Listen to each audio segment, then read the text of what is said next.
what are we going to talk about in this first little episode of this new podcast that, I don't even know what the podcast is going to be called. I don't know anything other than I just have some things I want to talk about to myself, right? How all good ideas and good enterprises start. Well, what I want to talk about is, the biggest, some would call it a problem. I wouldn't really call it that. But many of the most smart people writing about it would call it a very serious problem. And it's academic dishonesty in our schools, in K through 12, in our universities. Cheating, folks. Just the absolute scourge, the epidemic, the real epidemic, right? We had COVID, there's going to be monkeypox, but really the biggest problem is all those cheaters in our schools, in our universities, who are, they're really like criminals. They're stealing grades from other hardworking students. They're debasing, degrading, and delegitimizing our education system, our schools, as places where we go to learn and to give our best effort.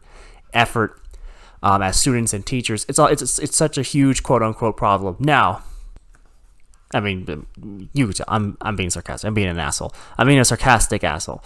I actually don't really care about cheating. I don't think it's a problem. But what's actually true is that to the amount of people who do think it's a huge problem.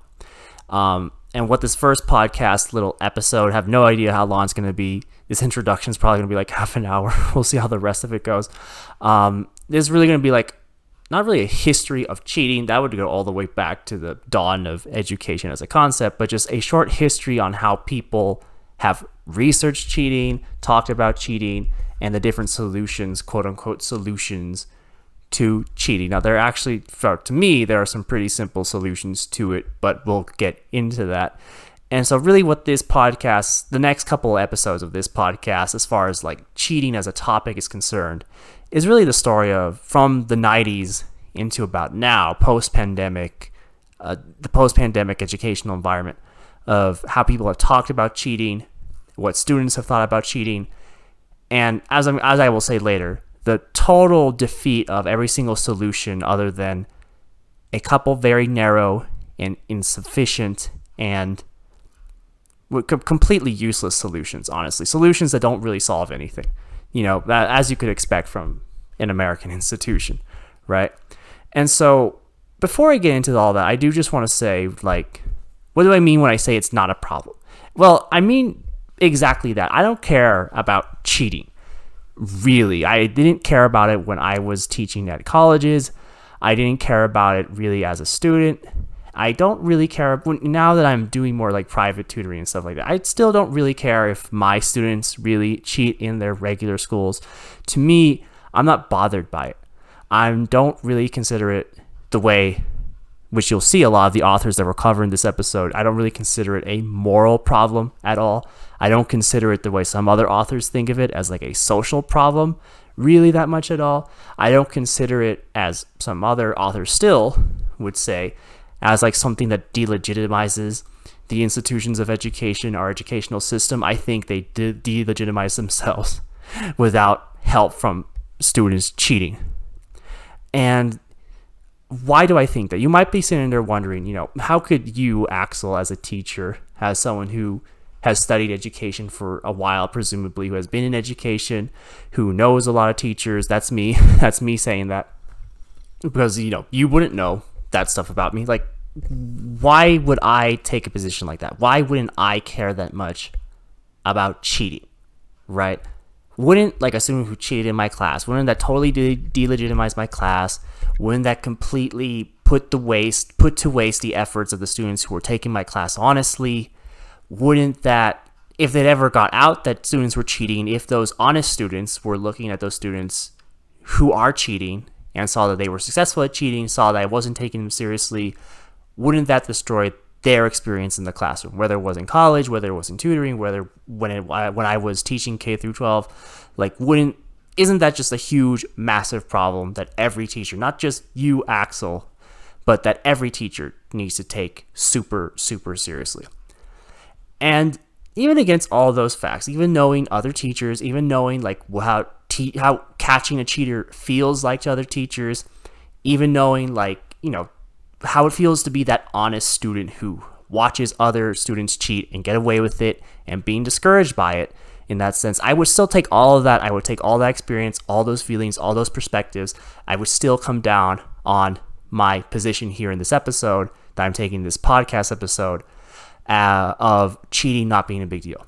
Something that I really don't care about.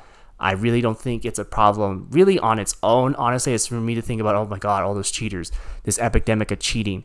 I just don't think about it. I don't think about it, and to me, it's not serious. Now, why do I think that? Why do I take this position when the dominant opinion, at least going back the last 30 years, as you'll see, has been that it is so serious that we need to take every measure we can to prevent it, to persecute it, to punish it. But before I go into why I'm going against the dominant grain here in terms of my stance toward cheating, I do just want to say really quickly that when I talk about cheating, I'm really not talking about like crimes. I do just want to say that right away. So I'm not suggesting that you commit actual crimes, right? Don't like bribery or threatening people, threatening other students, or threatening teachers. If you're a student yourself, don't don't bribe or threaten your teachers or other students to get a good grade. So if you're a teacher listening to this and you see that shit, you should put a stop to it, right? Put a stop to it, call it out, go through the proper procedures, all that kind of stuff. If for no other reason to save yourself, for real, if you're thinking from just a covering your ass standpoint, if you're a teacher and a student is bribing you for some kind of favor, you shouldn't take that deal, because then you become a loose end. You become tied to this kid's fate. If things go south for that student who bribed you, they're going to rat you out and then you're fucked. So yeah, again, cover your ass. I would say the same thing about being threatened, right? You have a student threatening you, a big problem especially for female teachers, right? Dealing with their male students, don't let that shit go. Report it. Clean your hands of it. I'm coming out hard against that, right? So this podcast is anti-threatening people. We're anti-bribery. I'm taking a brave, strong stance against those things for legal reasons. I'm also anti-getting sued because I recommended that people do crimes. So disclaimer, I am not suggesting or recommending that you do crimes, all right? You as a student, please do not do crimes, and if you do not come back to this podcast and be like, oh, I got it, Mr. Axel told me to do this. I got it from that podcast. Don't ever do that, okay? So no, I'm not talking about crimes. I'm talking about the victimless crime, quote-unquote crime, of passing a class however you can without resorting to violence or financial fraud, right? Quote-unquote cheating. Quote-unquote academic dishonesty. So I am a cheating apologist in part because, for real, real talk, if any of you were normal students at any point of your lives, you've probably cheated. And you know why I've cheated, and I've known why. Most of the times when I cheated, I understood why I did it. It doesn't matter how big or small the assignment was you cheated on. It doesn't matter how much you cheated on that assignment or that test, whether you only did it once or if you did it throughout the whole semester, or whether you only did it in one class, or you made a whole, you made a whole fucking academic career around it. It doesn't even matter if you knew you did it or not, right? It doesn't matter if you knew you cheated or not. And that's something we'll get into as this series continues. This series on cheating continues, right? Whether you even know what you're doing is actually cheating, according to your teachers. So even if you knew you were doing it, you probably did it. And like I said, in those cases where you knew you did it, you know why you did it. School is stressful at all levels, and everything around you is a constant battle for your time and attention.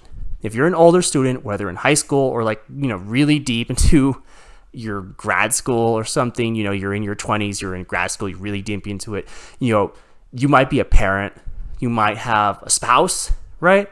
You might have a family that is dependent on you in some way. They're dependent on you working, and you're probably getting that degree because you want to get a better job so you can support them better, you can support your family better. And you're probably, like I said, you're probably working. You probably are or were in a daily, just awful struggle and grind for your life and well-being and the lives and well-beings of other people, right? And even if you're a young student, so you're not working, you're not a fucking adult. Let's say you're a kid in a in like fourth grade or something, well, first of all, if you're a kid in fourth grade listening to this podcast isn't for you, right? So obviously by listening to this podcast, you're cooler than all your classmates. You're epic. One day I hope you'll grow up to be like an awesome anarcho-communist type, right? And also, I would also suggest, check into the climate change stuff. If you don't have if you haven't had a teacher that has like made you wise to that, yeah, check in on climate change. Google climate change, and see what's up with that. It'll be really important. It'll be real important as you get old. Yeah, so you just think about that. Anyway, even for you, this rhetorical, awesome 10-year-old, school is stressful, and you have a lot of other priorities. You're trying to enjoy your youth. You have friends, I hope. You're trying to spend time with them, whether they're in school, they're online. You want to spend time socializing, develop interests, all that shit. Become a well-rounded person. And just like with older and adult students, family is pressuring you in certain ways. So you're not supporting people, but you have parents, you have people who are in charge of you. Your parents, right? Let's say you even have both of your parents. They're both there breathing down your neck, expecting you to do well in your classes, because school is supposed to be your quote-unquote job as a kid. I'm sure we've all heard that, haven't we? I've certainly have heard that from my parents, especially if you're an American, I would imagine. They want you to get into a good university because they want to see you get a good quote-unquote real job. That's the whole point of doing well in kindergarten all the way through high school. You're supposed to go to a good university and then you're going to get a real job, right? And when I just said that, I just said, if you had both parents, if you're living with a single parent, or if you don't have any parents, you're an orphan, you're living with relatives are taking care of you. There's probably all sorts of other things going on in your life that are way more important than listening to your teacher and doing what they say, exactly how they say it, exactly the way they want you to do it. No kid is free from all of that. Even those privileged kids who have both their parents, who live pretty comfortably, there are pressures on every single kid, right? No, we don't all feel it equally, but those pressures are there for everybody. And that really is the crux of it to me. This is a big reason. This is one of the big reasons why I don't take cheating really seriously, right? If you're poor, if you're working class, no matter how old you are, there are just so many other things that need your attention in a much more urgent way than school, right? If you're really down on the ladder, on the social ladder, if you're living in your fucking car or your parents' car, or in those spontaneous shanty towns that the homeless live in, right? Made of cardboard and laminated iron, the wavy sheet metal. I don't know what the fuck you call it. Then, if that's you, then there is a daily fight every day just to survive. If you're doing a little better than that, if you're a little higher on the ladder, you live in a house, you're still exposed maybe to a violent neighborhood. Maybe every day is a battle to get resources, to get good food. You know what I mean? Maybe you're not sure every day if you're going to have some real solid meals or clean water. Certainly, right? Being able to have cheap school materials, pens and notebooks and stuff. Even making sure you have paper or a calculator somewhere. If maybe being able to have a phone with all those things, a calculator and a calendar and all that stuff, and an internet connection, right? Just being able to make sure you have an internet connection, which if your household, isn't making enough to afford a private one, you're depending on a library or an internet cafe or a friend's house or relative's house to sort of do everything in terms of an internet connection. And like I said, if you're older, you have a job because you have rent and you need to eat. So for gigantic swaths of the population, my point in this speech here is that every month, every week, every day is a logistical fight to make sure we have enough things we need to be able to survive. Food and water and heating and, whatever it is that we need. So all of that is way more urgent and important than making an honest effort at school. And before most of us start cheating, we do try to find ways to work ethically, quote unquote ethically, within the class to save ourselves some trouble, right? we ask the teacher for help. You ask your friends for help. You go to the administration for help, whatever help might be in your situation.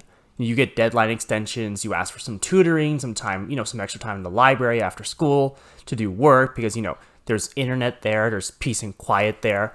Like, it's just as long as we're talking about things you ask the school to give you, just getting a real lunch so that you're not constantly hungry throughout the whole day. You can actually concentrate because you can't have it you can't have your lunch made at home beforehand.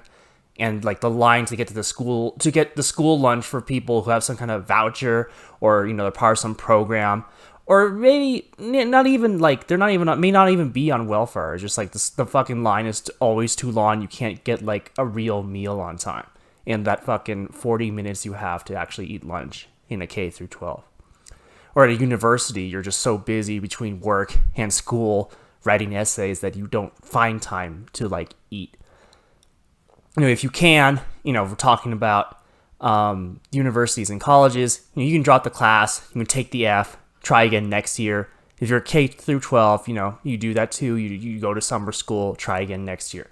But there's all sorts of problems with that in terms of in university and college, financial aid, if you're getting it, your academic standing, throughout all levels of school, all sorts of those kinds of problems, those kinds of bureaucratic and record problems that haunt you throughout the rest of your young life.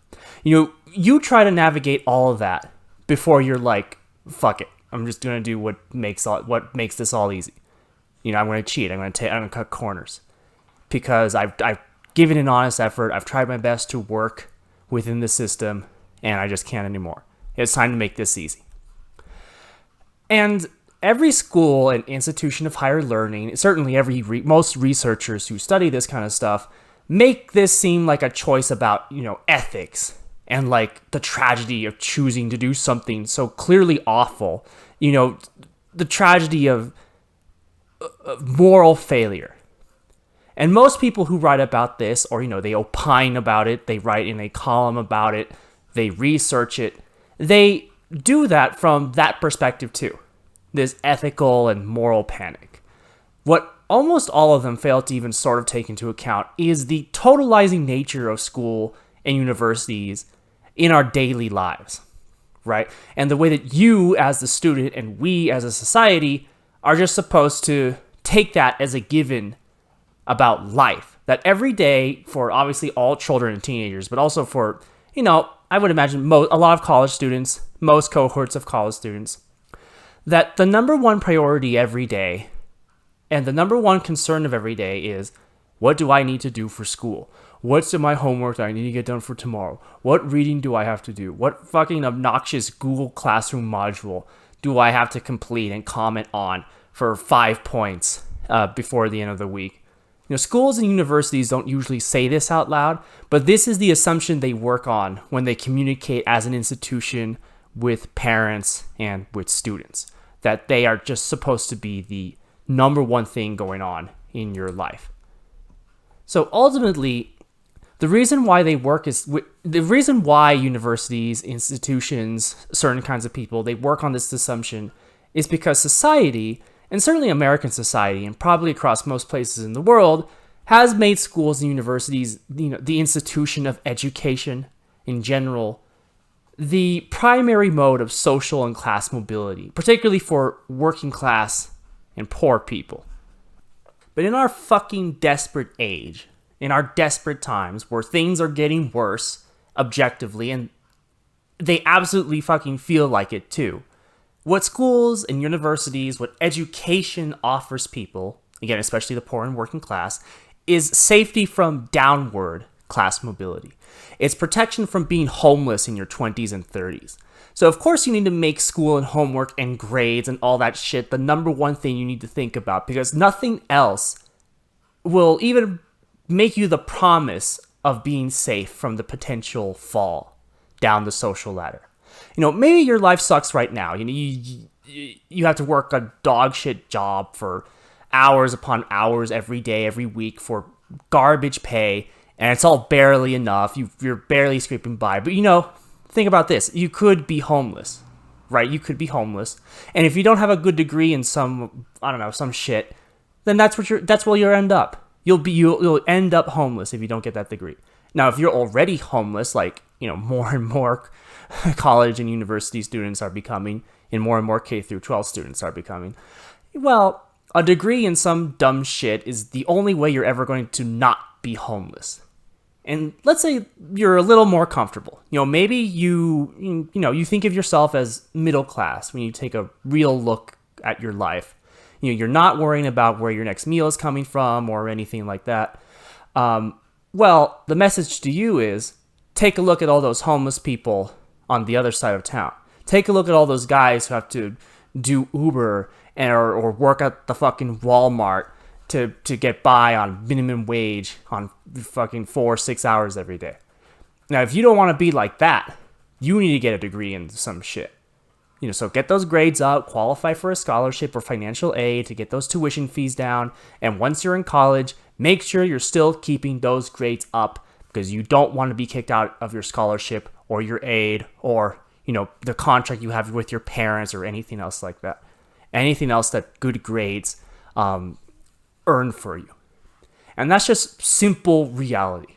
Right? I'm not saying anything crazy there. That's just life. That's life as a student at all ages and levels. And I would say, we're talking about students at all ages and levels, that's the truth, that's the reality for the vast majority of all students, except like the most elite class of students, the most elite class of people in American society. Their kids are going to grow up and, they're always going to have money and power anyway, no matter how much they fuck about in college, with college, what kind of grades they get, what kind of degree they end up getting, whatever. They're always going to be rich. They're always going to be elite. There simply isn't enough time for the rest of us to approach every single class at any level of education with the time you need to understand the subject in a completely honest and open-minded way.